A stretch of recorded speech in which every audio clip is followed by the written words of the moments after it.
क्या आपने कभी सोचा है हजरत ईसा अलैहिस्सलाम की पैदाइश बगैर बाप के कैसे हुई?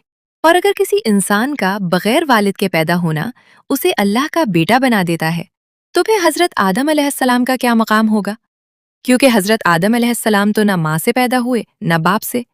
तो फिर कुरान ने हजरत ईसा अलैहिस्सलाम की मिसाल हजरत आदम से क्यों दी?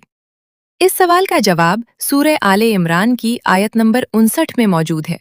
और इस आयत में अल्लाह ताला ने एक ऐसी हकीकत बयान फरमाई है जो अल्लाह की कुदरत को समझने के लिए बहुत अहम है।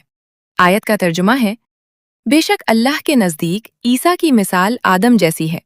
उसे मिट्टी से पैदा किया, फिर उसे कहा हो जा, तो वो हो गया। इस आयत में अल्लाह ताला हजरत ईसा अलैहिस्सलाम की पैदाइश के बारे में एक बहुत मजबूत दलील बयान फरमाते हैं। हजरत ईसा अलैहिस्सलाम की पैदाइश आम इंसानों जैसी नहीं थी। उनके वालिद नहीं थे। हजरत मरियम अलैहिस्सलाम के यहाँ अल्लाह ताला ने अपनी कुदरत से हजरत ईसा अलैहिस्सलाम को पैदा फरमाया। लेकिन कुछ लोगों ने उस गैर मामूली पैदाइश की वजह से हजरत ईसा अलैहिस्सलाम के बारे में गलत अकीदा कायम कर लिया। अल्लाह ताला फरमाते हैं, ईसा की मिसाल आदम जैसी है। जरा गौर करें, हजरत ईसा के वालिद नहीं थे, लेकिन हजरत आदम अलैहिस्सलाम उनके तो ना वालिद थे न वालदा। अल्लाह ताला ने हजरत आदम को मिट्टी से पैदा फरमाया, फिर फरमाया कुन हो जा, और वो हो गए। यहाँ अल्लाह ताला हमें अपनी कुदरत समझा रहे हैं। अल्लाह को किसी चीज को पैदा करने के लिए माँ और बाप की जरूरत नहीं। वो खालिक है। वो जब किसी चीज का इरादा फरमाता है तो उसके लिए सिर्फ अपना हुक्म काफी है। कुन फयकून, यानी हो जा तो वो हो जाता है। जो हजरत आदम अलैहिस्सलाम को बगैर माँ बाप के पैदा कर सकता है, वो हजरत ईसा अलैहिस्सलाम को बगैर बाप के भी पैदा कर सकता है।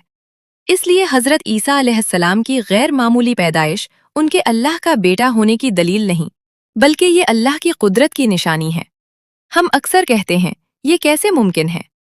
लेकिन कुरान हमें बताता है कि अल्लाह के लिए कुछ भी नामुमकिन नहीं। जिस रब ने इंसान को पहली मर्तबा पैदा किया, उसे दोबारा भी पैदा कर सकता है।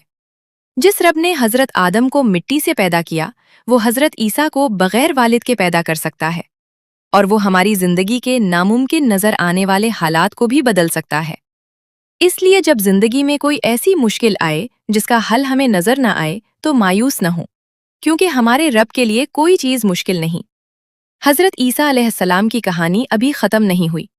कुरान में अल्लाह ताला ने हजरत ईसा अलैहिस्सलाम के बारे में बहुत सी हैरानकुन बातें बयान फरमाई हैं। वो कौन से मौजज़ात थे जो हजरत ईसा ने अल्लाह के हुक्म से दिखाए?